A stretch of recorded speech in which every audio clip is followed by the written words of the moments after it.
महाराज जी के चरणों में कोटि कोटि नाम। महाराज जी एक दोहा पढ़ने के बाद हृदय स्वीकार नहीं कर पा रहा कि ढोल गवार शूद्र पशु नारी सकल ताड़ना के अधिकारी। जी, इसमें गोस्वामी जी ने बहुत सूक्ष्मता से वर्णन किया। महापुरुषों के वचनों को हम सूक्ष्मता से समझ पाए। प्रायः ऐसा कह करके हम कहीं कहीं माताओं बहनों की अवहेलना करते हैं, कई जगह हम इसका प्रयोग कर देते हैं। अरे वो गोस्वामी जी ने लिखा है ढोल गवार शूद्र पशु नारी सकल ताड़ना के अधिकारी। अब इसकी व्याख्या सूक्ष्मता से सुने और विचार पूर्वक। शास्त्रीय प्रमाण के अनुसार ढोल है ना, ढोल को ताड़ना चाहिए। ताड़ना मतलब उसको ठपाक चाहिए और बेताल नहीं। शास्त्र सिद्धांत के अनुसार, संगीत शास्त्र के अनुसार तभी वो राग प्रकट कर पाएगा, तभी वो बजेगा। ढोल को हाथ जोड़ के बोलो कि साहब आप बज जाएं, नहीं बजे, उसको ताड़ना चाहिए। अब ताड़ना शब्द चारों में एक जैसा नहीं लगेगा। शब्द एक ही है ताड़ना, लेकिन ताड़ना के अर्थ अलग अलग हैं। जैसे कनक है, एक ही शब्द है कनक, लेकिन कनक कनक ते 100 गुनी मादकता अधिकाय, वा खाए बोराए जग या पाए बोराए। बोले कनक ही शब्द है। जैसे ताड़ना शब्द का हम प्रयोग केवल वही समझे कि ताड़ना देना ही नहीं, उसका अर्थ अलग अलग है। जैसे कनक शब्द है, कनक को सोना भी कहते हैं और कनक को धतूरा भी कहते हैं। कनक को धतूरा भी कहते हैं। एक कनक है जिसके खाने से बावरा हो जाएगा और एक कनक है जिसके पाने से बावरा हो जाएगा। कनक शब्द एक ही है लेकिन दोनों का अर्थ अलग अलग हो गया। ऐसे ही ढोल में ताड़न का तात्पर्य है उसको पीटना, लेकिन वो शास्त्रीय संगीत के आधार पर उसको ताल देना। ताल देने से ही वो राग प्रकट करता है, आनंद की उमगन करता है, ना कि प्रार्थना करने से। समझ रहे? अच्छा, गंवार, गंवार कहते हैं विवेकहीन पुरुष को। विवेकहीन पुरुष को कोई कार्य दे दो और उस पर दृष्टि न रखो तो कार्य नष्ट हो जाएगा। वहां ताड़ने का तात्पर्य उसको पीटना नहीं है। उस अविवेकी गंवार पर दृष्टि रखो। जो आपने कार्य सौंपा है, जो भी कार्य उसका है, उस अविवेकी पर दृष्टि रखना ताड़ना हुआ। उस पर दृष्टि रखो, क्योंकि वो अविवेकी है, गंवार है, वो कार्य प्रणाली ठीक जानता नहीं। आप जहां त्रुटि होता संभाल लेना तो वो संभल जाए, क्योंकि वो गंवार है।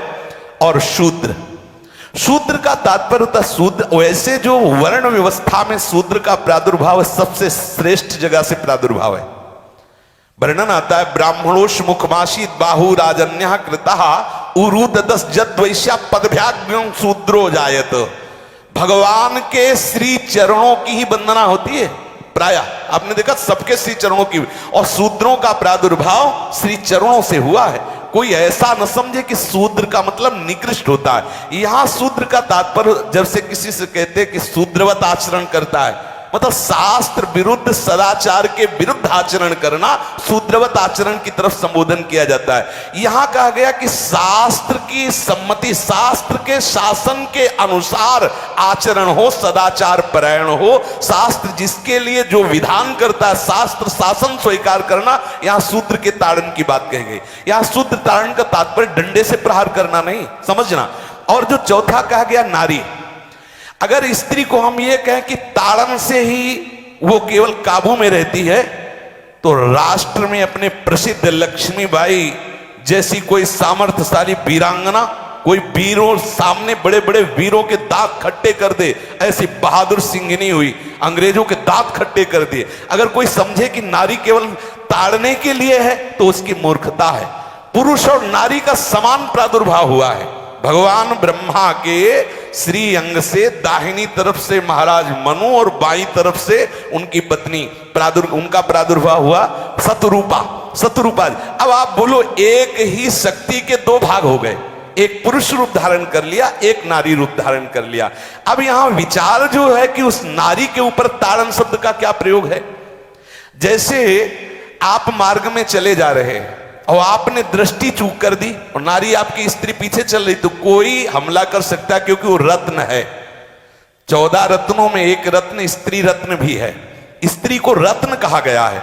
भगवान श्री राम जब वनवास में जा रहे हैं तो सिया जी को आगे नाव में जब चढ़ाना होता तो पहले सिया जी को चढ़ा, सीए चढ़ाई चढ़े रघुराई, पहले आगे। दृष्टि रखो, दृष्टि चूक गई तो रत्न है। यहां दृष्टि रखना, शासन मतलब उसको पिटाई करना नहीं कि जैसे ढोल को पीटा जाता है ऐसे स्त्री को पीटा जाए, शूद्र को पीटा जाए तो गंवार को, ये व्याख्या नहीं है, ये मूर्खता है, इसे व्याख्या नहीं कहते। जैसे कनक शब्द के कई अर्थ होते हैं, ऐसे ही ताड़न शब्द का यहां अलग अलग प्रयोग है। स्त्री के ऊपर दृष्टि रखो। किस भाव की दृष्टि रखे? क्योंकि वो हमारे यहां रत्न की तरह है, कहीं कोई ऐसा ना हो कि कुदृष्टि वाला कोई उस पर हमला कर दे। पाणी ग्रहण संस्कार में रक्षा का भी सूत्र बताया जाता है कि आपको अभी ये समर्पित है, आप इसकी रक्षा करें। हमारे शास्त्रीय सिद्धांत में देखो, कभी भी स्त्री को अकेला छोड़ने का सिद्धांत नहीं पाया गया।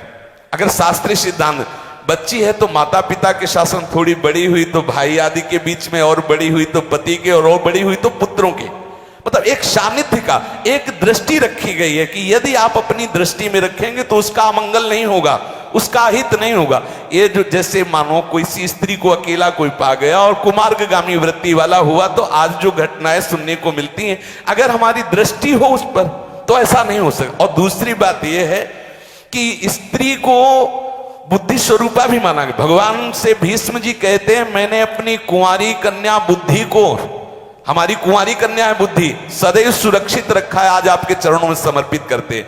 तो शास्त्र शासन के द्वारा बुद्धि को सदैव अपने अधीन रखो, कहीं बुद्धि कुमार्गगामी ना हो जाए। यहां स्त्री के ताड़न का केवल एक सूत्र है कि आप उस पर दृष्टि बनाए रखें, कहीं स्त्री रत्न कहीं अपवित्र ना हो जाए, कहीं दूसरे का किसी तरह से कुमार्गगामी लोगों का ऐसा कोई बर्ताव ना हो जाए, इसलिए सावधान। वहां उसको पीटने का शब्द नहीं है कि ढोल गवार शूद्र परशुनारी सकल ताड़ना के अधिकारी। ताड़ना का तात्पर्य वहां पीटना नहीं तो विद्वता में देखो तो एक से एक, साधुता में देखो तो एक से एक, वीरांगना देखो एक से एक, ऐसा नहीं कह सकते। क्योंकि जो सामर्थ्य पुरुष में वही सामर्थ्य भगवान ने स्त्री में भी दी, क्योंकि भगवान के ही दो रूप हैं, एक स्त्री और एक पुरुष, समझ रहे ना। तो इसमें एक ताड़न शब्द का कई अर्थ होता है। भगवान की साक्षात शक्ति स्त्री है। अगर कोई इस भाव से देखे कि स्त्री तो केवल ताड़ना मतलब केवल गाली दे के बात करना, ऐसा नहीं। जिस घर में स्त्री का अपमान होता है उस घर का नाश हो जाता है, निश्चित हो जाता है। आप देखिए, रावण का सत्यानाश हो गया जगदम्बा सीता के प्रति, दुर्योधन का सत्यानाश हो गया द्रौपदी के प्रति।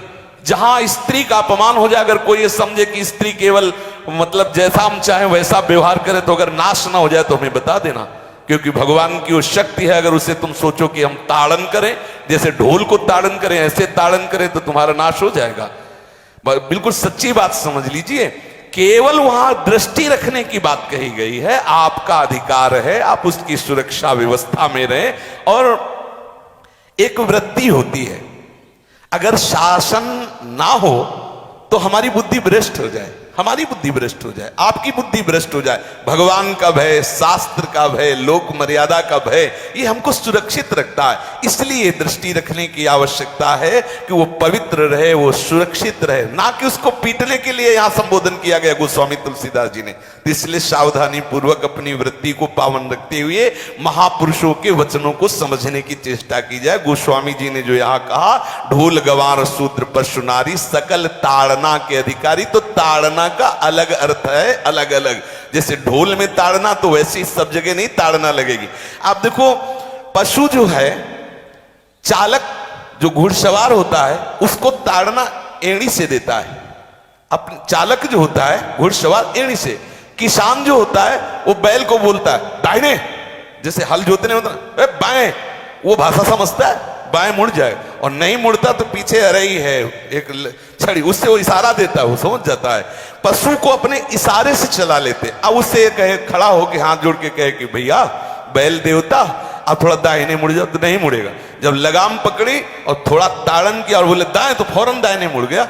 आप देखो, जो बैलगाड़ी चलाते हैं, घोड़ा गाड़ी चलाते हैं, ऊंट चलाते हैं, तो पशु शासन के द्वारा उसको इशारे से किधर चलना है उसको इशारा बता दो। अलग अलग जगह इस ताड़न शब्द का अर्थ प्रयोग किया गया है।